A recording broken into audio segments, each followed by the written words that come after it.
The views and opinions expressed in Davocate are solely those of the speakers and do not necessarily reflect the views or positions of any entities they represent.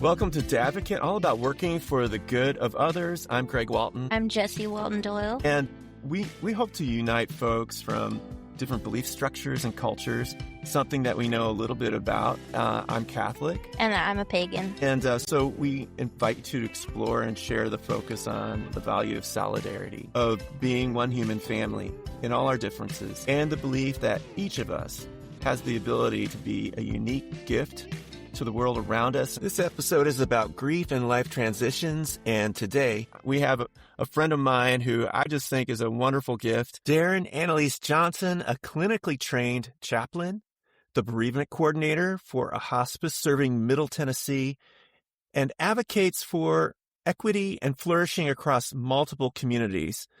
Dahron is co-chair of the National Committee of the Tennessee Equality Project, the primary statewide legislative advocacy organization for LGBTQIA plus Tennesseans, as well as serving on the Community Advisory Council for the Vanderbilt Kennedy Center, which focuses on building capacity and systems for those with physical, intellectual, and developmental disabilities. Welcome to Davocate, Dahron. Thank you so much. I'm just absolutely thrilled to be in company with you, Jessie, and you, Greg. I think we're going to hit every major life issue today, as a matter of fact, and life question. So for all the listeners out there, don't worry, we're going to solve all of the things, hashtag all of the things by the end of this show. All the world's problems are going to be solved in this moment right now. We can only hope. Not to set the bar high or anything, but we can knock this one out of the park. But really, thank you all so much for allowing me this time. And thank you for the ways that you've been so intentional in creating a space to lift up the types of things that you were just describing. Yeah. Hey. How we know each other, Dahron, is I met you through Courageous Voices in Action, which is an adult cohort at Vanderbilt University Divinity School by the Carpenter Program about helping adults navigate LGBTQ advocacy, especially in religious, difficult type spaces. And so we started off on the focus group together, and I think that's where I first met you. And then you also were one of our guest speakers for the adult cohort, and you just do some marvelous work. Where you came to my mind recently, because you're a chaplain and you're an activist, and navigating that space of grief for LGBTQIA plus people and those who love them can be really complicated because so many have had a traumatic experience with religion. So finding a space and a way to grieve that is emotionally safe is complicated. Jessie and I both lost some important people. My mom passed away on February 3rd, Loretta Walton. And Jessie, you lost a good friend. Yeah, my good friend, and honestly, I would call him a community leader, Cap Thomas Quinn, passed away on April 8th. So we just had his after party, as we lovingly called it, on April 18th. So we're going to be leaning into your chaplaincy here, but first of all, I'd love to hear the story about how you got into the vocation that you're doing and your own journey with all of that. Again, my many thanks. And before we proceed at all, certainly want to say that I lift my heart with both of you all and with all those who loved on and cared for Miss Loretta and for Mr. Cap, and any ways that as we go through this conversation that we need to be intentional about holding space or thinking out loud or feeling feels is completely understandable. Before I launch into anything about me, I think it's important to really stress that the guiding principle of so much of my work, and as I sit here and think about it across multiple spaces, is really comes down to one rhetorical phrase, which is, I think I'd be more worried if you didn't feel that way. Mm-hmm. Insert the feeling, right? That's not meant to be dismissive. It's to say that as we go through any type of change, there is in that elements of loss. Let's just talk generically. We were at place A, or we had thing A, and we're now at place B. We have thing B. And even if the latter is something we hoped for or we knew was for the best, maybe for a particular person because they were ailing or, whatever, that still means that we're not at place A anymore, that we don't have thing A anymore, person A anymore. And we experience change and thus loss and thus grief every day, all the time. And we get really practiced at how we take all of those little micro griefs, dump them back over our shoulder, right? Put them on the back burner.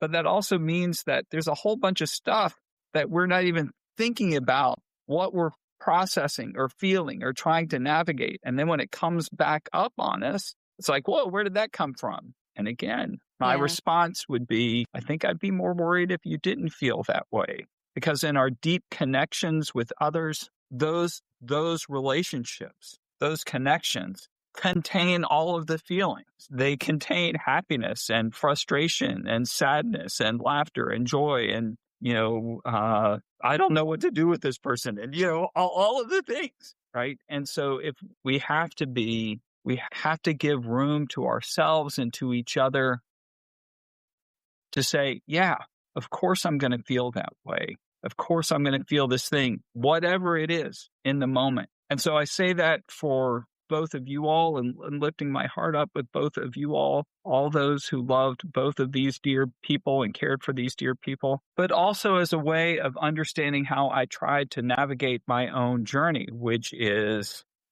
to be okay with all of the things that I was feeling, all the things that I was experiencing, and to be able and to feel more free to name them out loud, to share them with others. And in the process of doing that, still being intentional about holding space, creating space for all the others to feel how they feel, canines included, right? We're all going to feel our feelings at some point or another. But I say that, and I'll put a period on this very long sentence here, but I say that too because I've been married for 29 years now, or will be 29 years later this year. I've been with the same person for 31. Congratulations. That's incredible. For some added context, I'm 32 years old. So that's almost my whole life.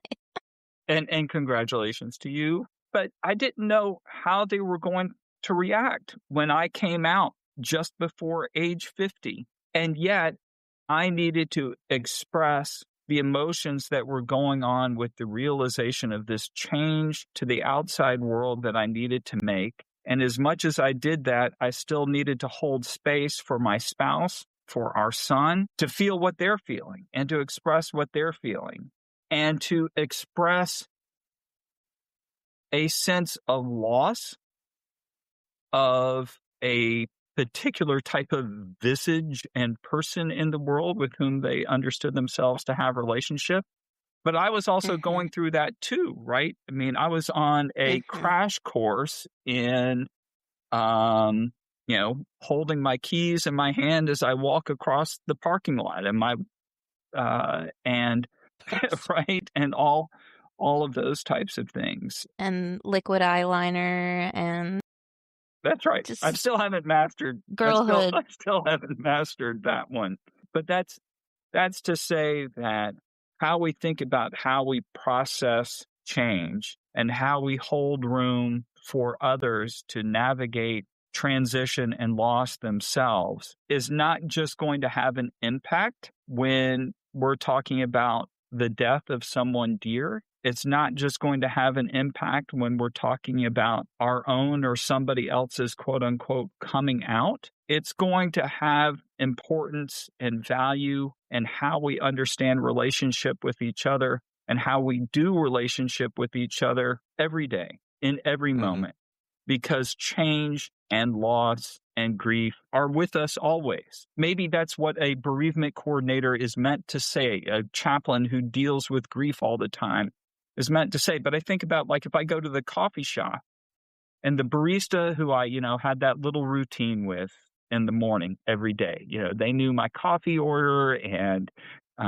we hung out for a bit Oh, and we talked. and you find out they don't work there anymore. Yes. Yes, Jessie. No. Yes. There's a loss in that. And we don't think much about it, Absolutely. but that's a loss.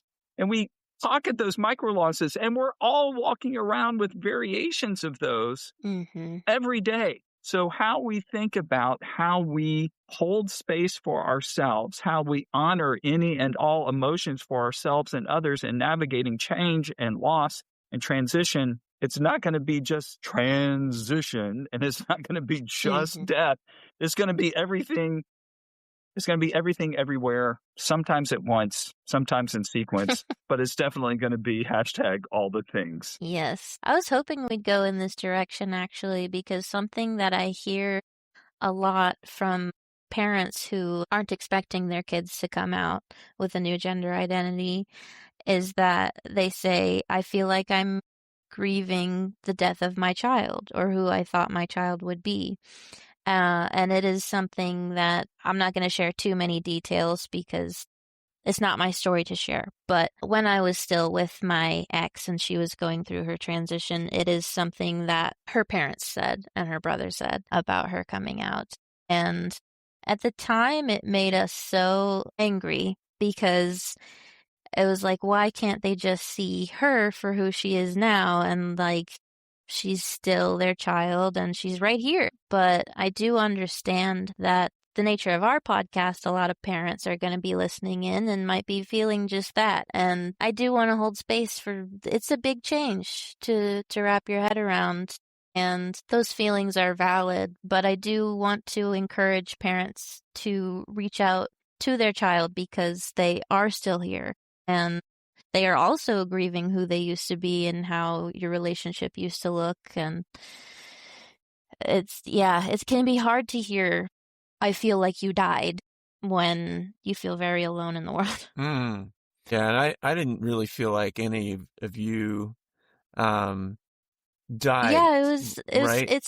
I think that's why Yeah. it's so hard for me to wrap my head around is because you guys did not have that reaction. Well, I think what it is it's maybe grieving kind of the expectations of the moments that you were going to share together, and kind of you build a narrative for your relationship with your child, and then all of a sudden that shifts, and so it is kind of like, oh, that barista's not there anymore, like you were just saying, Mm-hmm. Darren, and then you're processing that, but at the same time, like I was really, it was a real wonder for me to watch you all kind of grow and flourish into yourselves, and to see actually that there was so much that we still value together and enjoy together, right? That didn't change. Yeah. We're still Comic-Con, Yes. fans, and still like, we still geek out on all of our favorite jams together like that. And so that's something on the soul level, right? Mm-hmm. And so that was there. And what was happening is your souls were just coming out and shining in my book, just a bit I brighter. really like that metaphor because for me, my gender identity is very linked to my autism journey as well. I think coming out as non-binary was the beginning of my unmasking and just being allowed to explore all of my special interests. And I'd been pretending to be something I wasn't my whole life, as is the nature of being trans and being autistic. And yeah, just kind of hand in hand, I was like, why do I have to follow all these rules? Like, I don't even know who I am at the core. I'm just going to strip everything away and start fresh. If I can, there's actually, I think we've set the tone already in mixing all the things, because all the things are mixed, right? But what both of you all share remind me of both parenting and partnering stories. Mm-hmm. I consider the fact that we had that when we adopted, which was at birth, we actually very unexpectedly happened to be able to be present at the birth of our child. Isn't that, sorry, I just listened to one of your interviews yesterday. That's your story as well, isn't Yeah, it? Your parents adopted you at birth? that's right. That's right. That's so special. Yeah, and my brother's adopted as well, too. So I actually being at the birth of our son, not by either of us, was actually the first birth I've ever been to, right? So that Boy. was that was an experience in and of itself. But we found out shortly thereafter, because we had a really lovely and attentive and thoughtful, caring pediatrician who really had her eye on the way that our son was developing, that keyed into the fact that he is a lovely, loving, and lovable autistic person at that time, lovely, loving, and lovable autistic infant, and got us in the process of getting connected with resources very early. First and foremost, outside of my story, but my own sort of specific trans story, but definitely a part of it, is that if parents are willing to give up, to lose the dreams and hopes and things that they put on a child that are often deferred elements of their own dreams and hopes and desires, right? And let that child be themselves, they stand to learn a lot. And they stand to stand in the glory of the gift of this child and the person that they are, right? And that's not easy, right? When we first learned that he was autistic, we had a lot of resistance about that. We thought, man, he's 18 months. How are we even putting a label on somebody who's this young? That is really early. Yeah. But I mean, for him, right, the signs were pretty darn obvious from pretty early too. Yeah.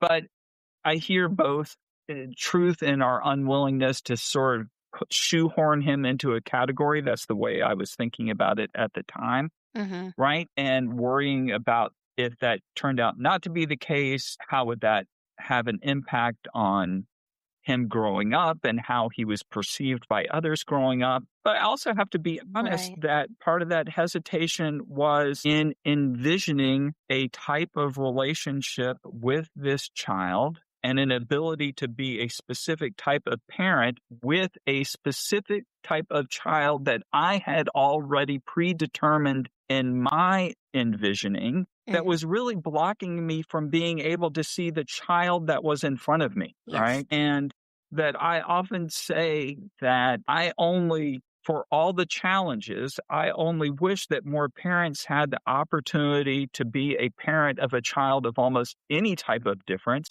neurodiverse difference, physical difference, or ability difference. Because if the parent is willing to see past their own stuff and see the child for who they are, then there's a real growth that's available there, right? But it's still, even in that, there comes a certain type of loss. I want to have happy, supported child, whoever they are, but I've got to let go of this other thing first, this other vision first. And that's it could also be a fear of how they're going to be treated in the world. And that's similar to, you know, when you come out as gay to your parents, some parents are like, well, I'm just worried that people out there are going to hate you and hurt you. You know, they picture all of the things that could go wrong.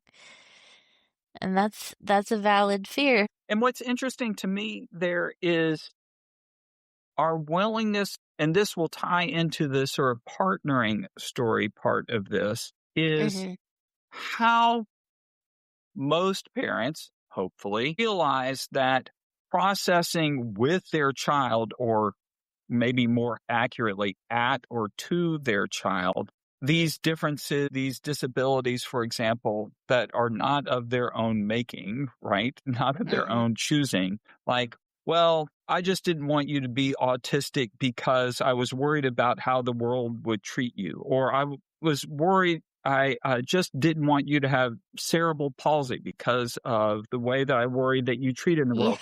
You might worry a lot as a parent. You might worry a lot about that, right? Mm-hmm. Understandably so. But hopefully you would find space with a spouse or your own parents or friends or with a therapist or with a support group where to process that rather than with the child. Because what you're asking them to do in that moment is to both be the child or the person that you're mourning, which, let's be graphic, right? You're asking that child to be the person in the grave that you're mourning the loss of, and also asking them to be your partner, to be the alive child standing with you, looking down at this child, this person that you're mourning the loss of.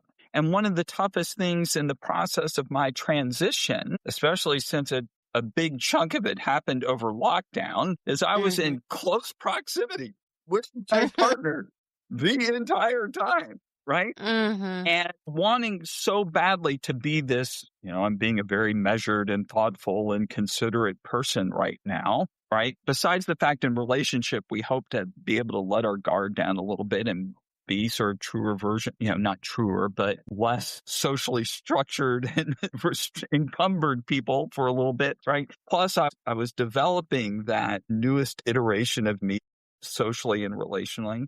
But my wife was obviously sad, so sad about the person that she was mourning the loss of. And that's completely valid. One of the biggest challenges in our relationship in that time, and one of the toughest things to get across for either of us, was how much she needed me to be a partner, a spouse. Yes. To walk with her in this big grief that she had, which is what spouses do with their partners, right? Is they hold each other in times of loss and change and grief. But again, I was the person in the grave that she was mourning the loss of, this vision and version of me that she felt that she was losing, and also being the co-mourner on the outside. And to go back to the very first thing that I said, I think I would be more worried if she didn't have those feelings. How weird would it have been for me to come out to my spouse at that time? What would it have been? 20, almost 23 years, something like that. And for her to be like, yeah, okay, what's next? I mean, that was my reaction, but it's understandable to have feelings there. And so absolutely. how we hold space for that, even when it's really tough, how we hold space for each other when I say, yes, you absolutely should be mourning this. You absolutely should go through this emotional journey, because I also hear that you want happier, healthier, more at home in myself, me. I hear that from you, beloved, meant totally seriously, beloved partner. And so I know that doing this is part of the journey, but I don't know in what ways I'm going to be of the usual type of support for you. Just like we wouldn't ask our child to be our processing partner as we come to, as we live into the reality of whatever change or difference. Yeah. Not even that they're presenting as in we can talk about it in terms of coming out in the ways that Jessie, that you were a second ago, right? But just showing up in the world as their own whole ass self, right? And then being parents that have to follow where they're going. You're the person who's right. And I mean, in chronic illness terms too, I'm the person whose body it's all happening inside of, and I'm processing and grieving that change as well, even if it's exciting to finally have a label for what's going on with me. It's a transition. Yeah, it is really hard to emotionally regulate yourself and emotionally regulate those around you. Yeah, Jessie has Ehlers-Danlos syndrome. EDS type 3, which is a connective tissue disorder. Yeah, genetic connective tissue disorder. Yeah. It's hot take. It's probably responsible for the autism as well. There's emerging research on that. So I was diagnosed with that in my early to mid 20s. Had to drop out of school, stop working. And then I wasn't diagnosed with autism until 29, I think. But in my mind, they kind of all go together. It's all one big snowball of diagnoses. But yeah, like there was also a transition in my marriage at the time of what does life with a partner with a chronic illness look like. And even more so, like, you can't lean on me to be the person to lead you through this because my body's busted.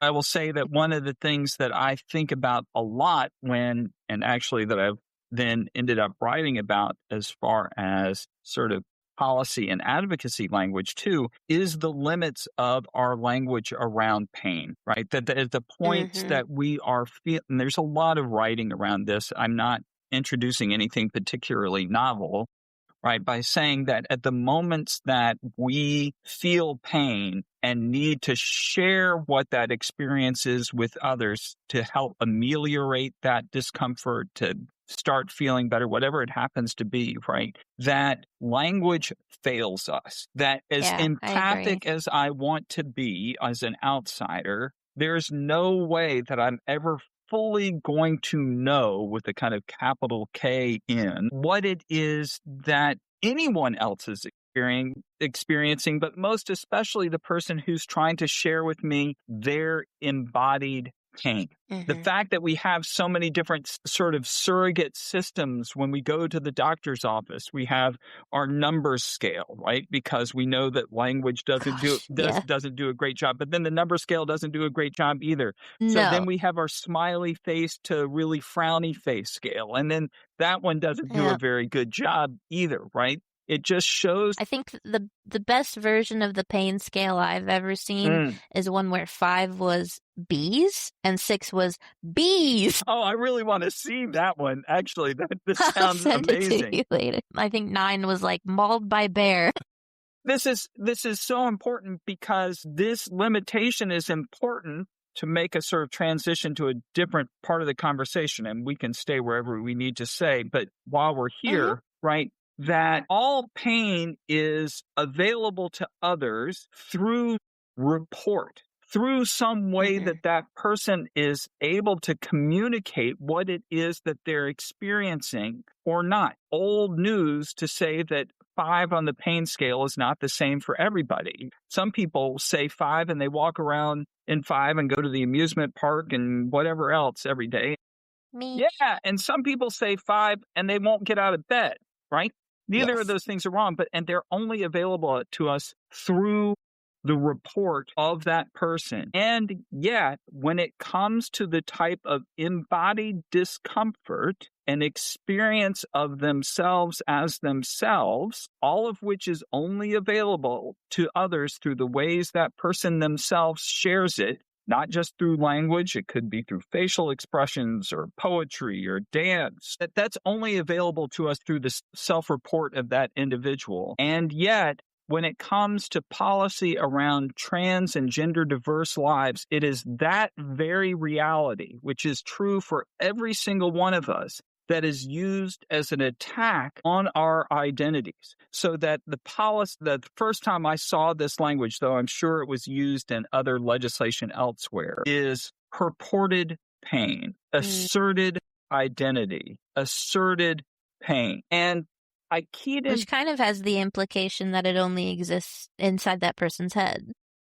But if that's they're true, like, well, they claim alleged. That's right. That's know? exactly what they're trying to do. And yet that is true for all of us. True. About all pain, about all discomfort. It is, we either believe people's subjective reports of their discomfort or we don't. Because that's all we've got. That's so true. Nobody can live the experience inside someone else's head. And, like, it's different for everyone, too. I think a big reason I didn't realize that I was trans myself for as long as I did is because I didn't have access to that language growing up. And also everyone's experience is a little different, you know? Like, I had to find the right people with similar experiences to mine because it wasn't a, like, I feel I was born in the wrong body type situation. It was just this disconnect from gender as a concept. And then I met some non-binary and gender fluid folks and I was like, oh, me! There's something to, Darren, that as I've been thinking about with our discussion, I've been grieving another level with the group that I lead in Nashville, Always God's Children, because we have dealt with some really heavy political pushback, and I'm going to process this through the lens of my religious tradition. Because what I think you've been talking about is I get the picture of what we call the Paschal mystery of dying, being in the grave and then rising as something new. And that's something that really spoke to me actually this past Holy Week, especially, and I'm not going to mention which one because I don't know if they want to be mentioned on the air, but one of the siblings went through gender surgery and it happened at the beginning of Holy Week. And so here we are in this time of religious grief, thinking about what Jesus went through. But the surgery was on Monday. The next day was Transvisibility Day. Yep. And then that whole idea of literally going under, being asleep, which is another Christian metaphor for being in the grave. That's right. And then rising as someone new. Someone new. I found actually that my tradition really carried me through that. And yet at the same time, it's such a disappointment to have people use it as a way to reprimand me. So I'm grieving politically here, the co-opting of something that's really sacred to me being weaponized, right? And we're seeing that in our legislature. Yeah. That part of me is still in the grave right now. I'm trying to figure out, how what's the resurrection? Where's this going? Yeah. That is hard. And I don't know, it kind of just makes me think about my whole journey of choosing to step away from Catholicism, but still, enjoying the music and enjoying the architecture. And sometimes I drive past a church and I just really want to go in because they have a beautiful stained glass window. And I'm like, oh, I miss the way the light used to come through during Mass. But then even returning for family events, or grandma's funeral, it doesn't feel like home anymore. And there has been this huge political shift.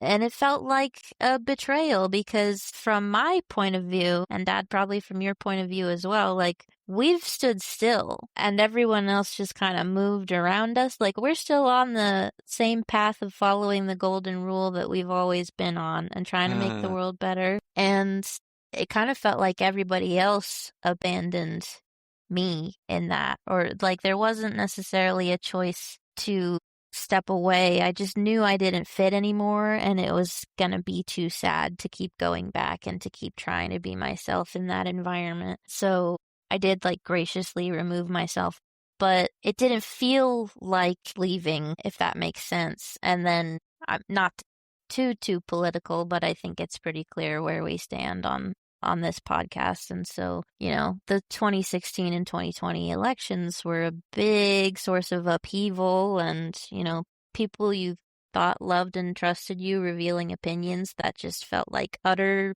betrayal. It's hard. And then trying to exist in a church community where you have to cross the aisle. I couldn't do it.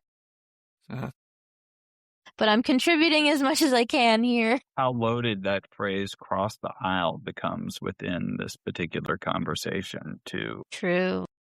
Double. Yeah. Double meaning. Lots on the table right now, all of which is worth its own honoring, if nothing else, for the challenge and sense of connection with one's own experience, one's own life and understanding of self. Jessie, I thought it really fascinating when you said you graciously removed yourself. And I wanted to go back and just deal with the texture of that word for a little bit. What did you mean by graciously there? And what did that feel like? What was that? What did that mean for you in that moment? Well, it was kind of gradual for me. When I was in college, I didn't have a car the first couple of years. And so getting to church every week was pretty difficult unless I arranged a ride with some friends. And my roommate and my closest friends were not churchgoers, so I kind of just fell out of going to Mass every week. And then at the same time, I was also re-examining my beliefs on certain things and coming into my sexuality. And at that time, our home church priest was very fire and brimstone and would rant at the pulpit a lot about same-sex relationships. And I just knew I didn't fit anymore. And going to Mass every week felt like a lie. Or anytime I'd come back with Mom and Dad, I was just like, I don't think I actually believe this stuff anymore. And it just felt disingenuous to the people around me. I felt like an imposter and an intruder. Even though, Dad always says, you were baptized, you were confirmed, you are a card-carrying member for life, You're allowed to be here. That's You're right. allowed to participate in the sacrament. That's right.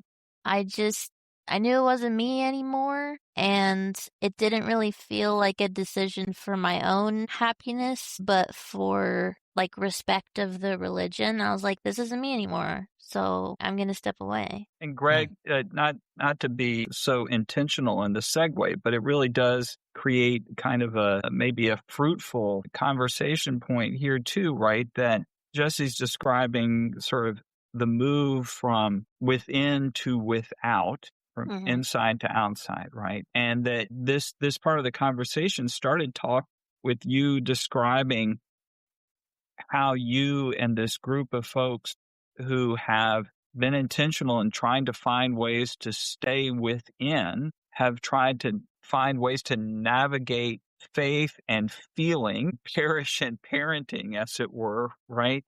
Yeah. In the midst of these changes. And I'm just wondering for you, how has that been to see sort of Jessie move outside while you try to stay in, within a certain type of understanding and context within your faith? What has that experience been like? I mean, it sounds like a tension. Do you feel it as a tension? How has that been to navigate for you? Yeah, I'm very passionate about my faith, right? And so I have to kind of make sure that I'm not kind of info dumping it, on the family, which I have a tendency to do because my whole thing is talking about it and helping other people to pray and to be real and belong in the context of my religion. But at the same I've time, always loved our theological chats. It brings me back to when I was little, and that always felt like just a you and me thing, not necessarily a within the church thing. Yeah. Yeah. But what came to my mind, and I'm going to go back to one of the things that Jesus said is you can't put, wine in old wineskins because it'll expand and split the skin. And what I see Jessie doing is Jessie had to create a new wineskin for themselves. And at the same time, Always God's Children, this LGBTQ Catholic ministry in Nashville, is no longer in a parish. But it's interesting because we discovered that actually gave us some room, a new wineskin, because we found there are folks that want to pray and want to practice their spirituality, but the religious trauma, they cannot come into a religious space anymore. So there's this transition with all of it. But as I look at the values that we hold as a family, that ground has not changed at all in terms of willing the good of the other as other. I have a specific understanding of that. Jessie has their own understanding of that. Everybody does, but we do live it. And the dignity of others is something in our family that is highly valued. And so the divine in me recognizes the divine in you. Like, I think that stays true. Yeah. Perspectives. I think I'd be more devastated if we lost that than I am that, they don't identify with my religion anymore. Right. Right. And it can be really hard watching Dad go through the backlash. I mean, like, I don't know how much I can say, but the letters. And I think when I said graciously removed myself earlier, I was also referring to anticipated backlash. And so Dad having stayed and trying to change things from the inside while still being very passionate and believing all the things, like, it's really sad because I imagine a future where I had stayed and how much worse it could have been for me and the siblings. I will say, if I may sort of insert part of my experience here too, is that I transitioned while I was part of a ministry team. That created loss and change too, right? Experience all the feelings that come with those things and challenge that I wasn't expecting. I bring this up now too because sometimes sort of the processes of the institution and power change what might otherwise happen in an interpersonal, sort of strictly interpersonal dynamic, right? Yeah. So that part of the saddest aspect of that experience to me, and it was something I didn't realize that I was giving away early on, but a person said, when I guess I came to a service, quote unquote, showing a little bit more than I'd already come out to the lead minister, but we were trying to sort of navigate a way forward to come out with a congregation. And I offered to bench myself basically while they figured out ways to, the minister figured out ways that he was comfortable in sort of sharing this with the congregation and others in leadership and the rest of the team and so on.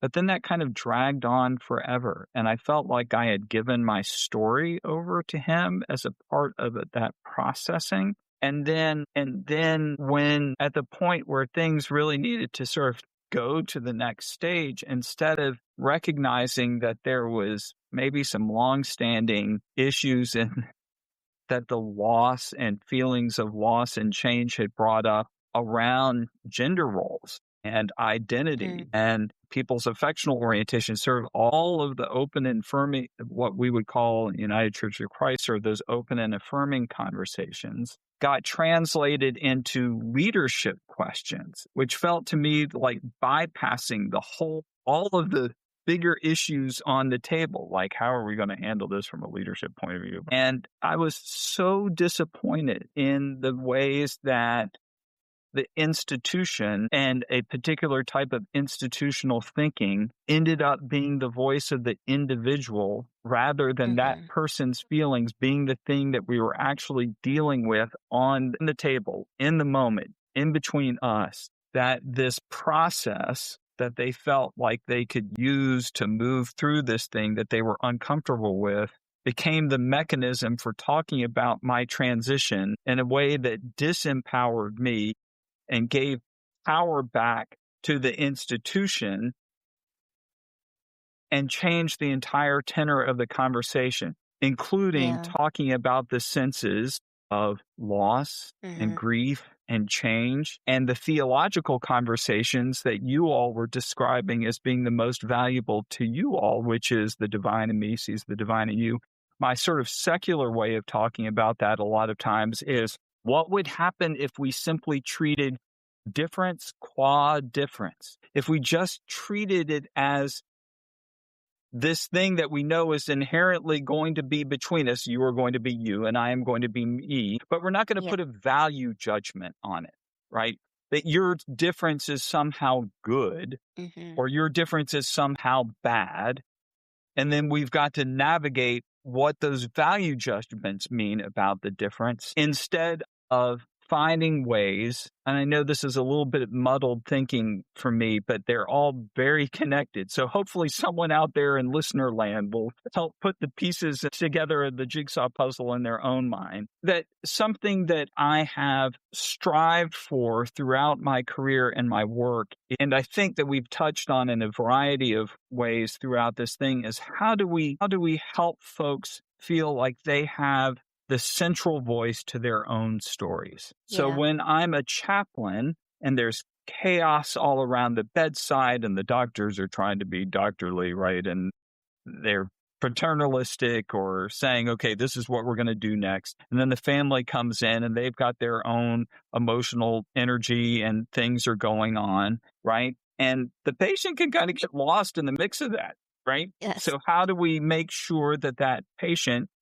voice stays central to their own story? When we're dealing with grief and loss, how do we make sure that that person's experience remains valued and central to their own story? Thus, I think I'd be more worried if you weren't feeling that way, because it's important that whatever you're experiencing, that's your experience. I can't take that away.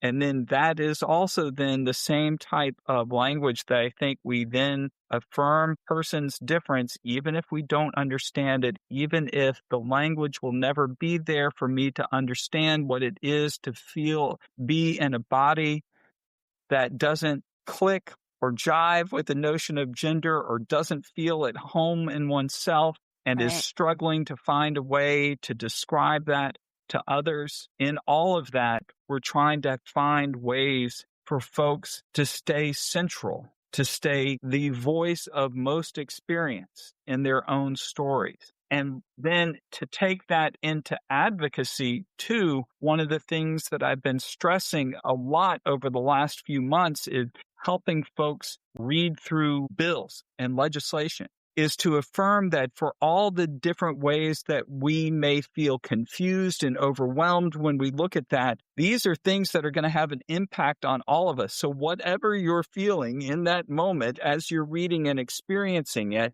is valid. If you read a piece of legislation and it's confusing, it is important that your voice is heard about how confusing it is, because if it's confusing for you, and this is something we're going to deploy across the whole state, how do you think it's going to end up in translation and in the event and activated out in the world? It's going to be a hot mess. So it's important that that person's perspective gets heard. And yet there are so many ways, from the ways that we deal with our own grief, to the ways that we talk about our own experience of difference, to the ways that others shut down or allow for our expressions of distress, discomfort, and pain, the ways that we're told that it's asserted or purported, that we are cut out of the loop of our own stories. And so whether it's being in a grief conversation with somebody, or helping them in the legislature, or working, or just trying to help them find the words and language to say, I can do no other. How do we help create space, holding, trust, validity for all of those things? That, to me, if I have to have one central thread, that's the central thread to me. Absolutely. I mean, there's so many things I think about. It's something that we're grappling with in the Catholic Church, is policies, decisions being made about the LGBTQ community, about them, without them. That's what we're dealing with in the state and federal level. But the answer is moving from suspicious scrutiny of one another to compassionate curiosity. And it doesn't necessarily mean, that the other can change, but if we can see the dignity in each other, right, and just listen, if we can start there. And the synod on synodality that's happening in the Catholic Church is part of that. That's what Francis saw, because he realized the church is so polarized as well. It's amending. It's been a really healing thing, but there's resistance. Is Pope Leo keeping that going? How's that going? He's keeping it going. That's good. Yeah. I will say, right, that there's so many I really appreciate the way that you phrase that, because I feel like we see that in a variety of ways out in the world. I'm going to list sort of some legislative and policy and sort of polis, P-O-L-I-S, examples of the people here, right? But I've ended up having a lot of conversations around how we define safety. And you talk about sort of scrutiny versus curiosity, right? And scrutiny, to me, goes back to almost like, how do you not measure up to the vision of you that I have in my mind? That's where that scrutiny comes from. The curiosity, if I can sort of, to take your word and then put my definition to it, apologies for that. But the curiosity part is, your difference is a surprise to me. How might I learn more about that? Owning that there was some preconception there, but then opening oneself to whatever that person offers, versus this scrutiny, which kind of holds that person responsible for their alignment or non-alignment with my vision of what they are supposed to be. Right. And so then we see this in the ways that we discuss safety now, too, and the way that certain folks and identities are monstrified, the ways they're vilified, where safety is pointing at another and saying, there's the person you need to be worried about. Communities of people who eat dogs, right? In our recent political campaign, or trans folks who maraud bathrooms or steal podiums, right?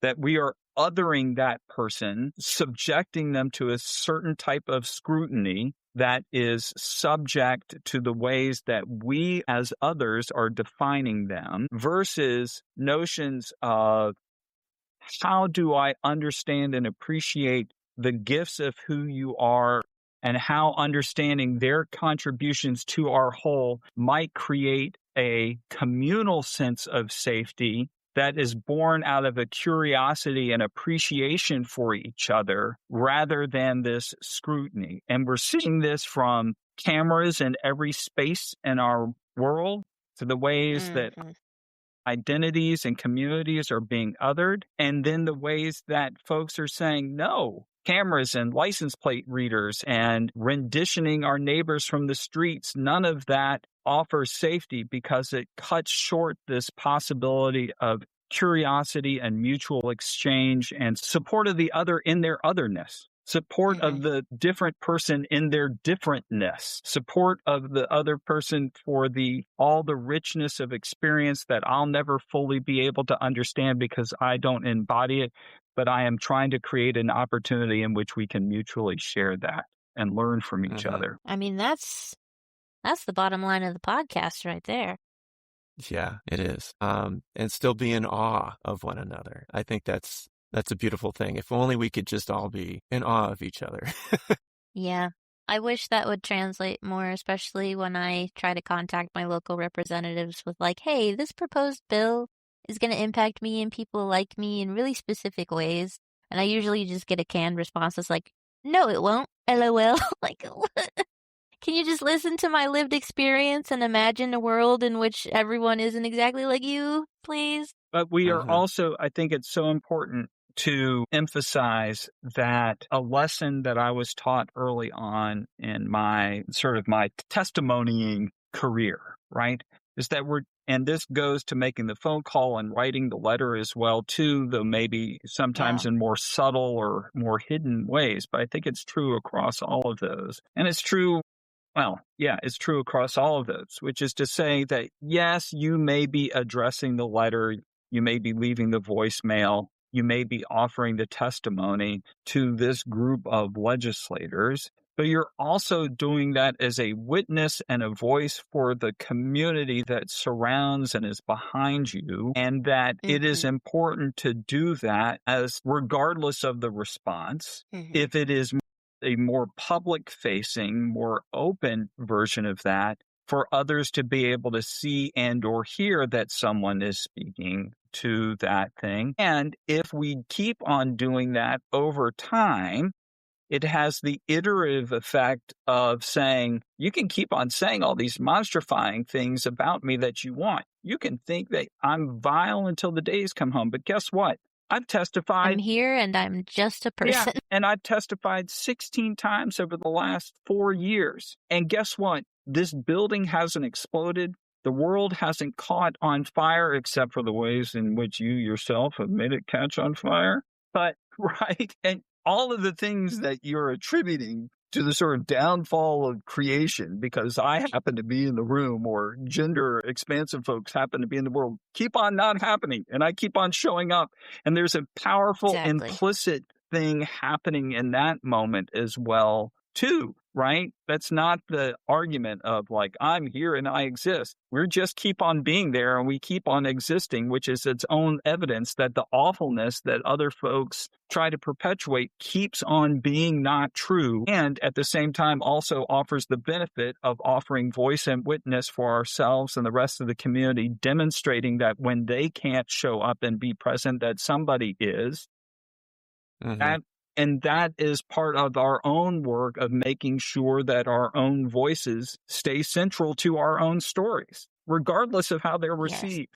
Right. I think, I was encouraged by a friend to stick with my job, to stick with being employed in the church. And in part because it forces people to recognize that they're dealing with people, part of the family, part of the human family. And Right. so that encounter is just so important for us to get past our tribalism, somehow evolve. Yeah. Okay.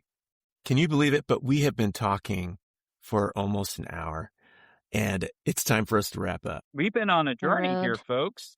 We've been on, this has been an Thank you interesting, so much. We've great covered conversation. so many topics.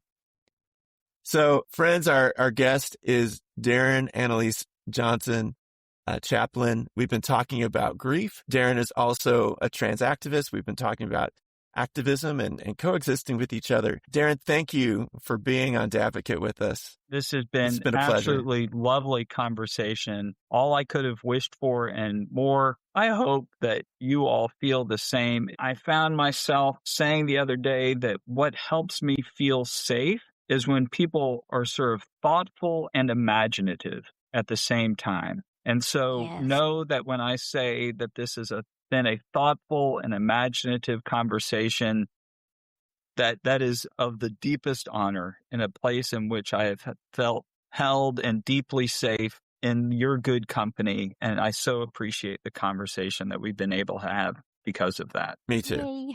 Yay. We'll definitely have to get coffee sometime because I feel like we could keep talking. We've been meaning to. We've been meaning to get coffee. So I'm here. So at least we got to have. And now that they seen died last night here in the Tennessee State Legislature, I have a little bit more openness in my schedule than I did even this time yesterday too. So let's make that happen. Yeah, okay. Absolutely.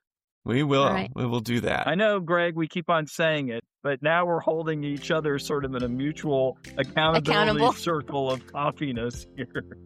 Yep. Awesome. Well, thank you, Dahron, again. Thank you so much. I really appreciate it. Y'all be well. Jessie, it was a pleasure meeting you. Greg. Thank you. You as well. Yeah, hopefully we'll both get a chance to talk soon. You've been listening to Dadvocate. Tell someone that you love them today. I love you. All right. I love you, Dad. Advocate is produced by the two of us. Our theme song is written by me, produced by Britt Edwards, with wonderful guitar playing by Delana Nova Scott. Thanks for listening.